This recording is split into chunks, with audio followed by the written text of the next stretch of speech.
ဒီနေ့ဝတ်စနီချက်ဟင်းချက်မယ်နော်ဝတ်သား1ကီလိုအတွက်ကျက်သွန်နီ9လုံးကျက်သွန်ဖြူ10တက်ဂျင်းလက်တစ်စစ်သုံးပါမယ်ရှင်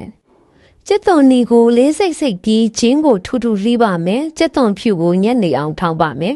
ဝတ်သားတဲ့ကိုဝတ်သားမှုထမင်းစားစုံတစွန်းစားလက်ဖက်ရည်စုံတစွန်းပဲငံ့ပြားရည်အနောက်အနှဲငယ်နဲ့ပဲငံ့ပြားရည်အကြီးထမင်းစားစုံ2စွန်းထည့်ပြီးအသားတဲ့အရသာဝင်အောင်နေပါမယ်နိုင်ဝက်လောက်နှက်ထားပါရှင်စီ200 ml ကိုအိုးထဲထည့်ပြီးပူလိုက်ရင်တကြားထမင်းစားစုံ2စွန်းထည့်ပါတကြားစီမွေးသက်ပါမယ်ရှင်ဝတ်စနီချက်ရဲ့မပါမဖြစ်အဓိကလုပ်ရမယ်အဆင့်ပါတကြားနီရဲလာရင်နှက်ထားတဲ့အသားကိုစီထဲထည့်ပြီးသေချာစွာလုံးပါရှင်ကျက်သွန်ဖြူနဲ့ဂျင်းကိုထည့်ပါမယ်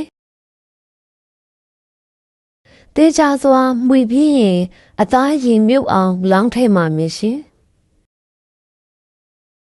အဖုံးအုပ်ပြီးတဲပါမယ်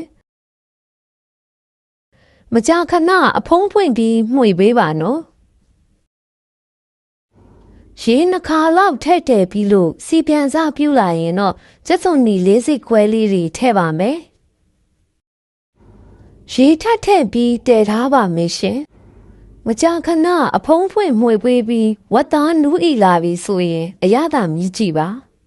အရသာလိုရာလေးတွေစိတ်ကြိုက်ဖြစ်ဆွတ်ပြီးရင်တော့နူးဤမှွေးပြက်နေတဲ့ဝတ်စနီချက်ကလေးရပါပြီရှင်ရိုးရှင်းတဲ့ဟင်းချက်နီးလေးတွေနဲ့ပျော်ပျော်ချက်ဖို့အင်ရှင်မအကောင့်လေးကို like and follow လုပ်ထားပေးပါနော်ကျေးဇူးတင်ပါတယ်ရှင်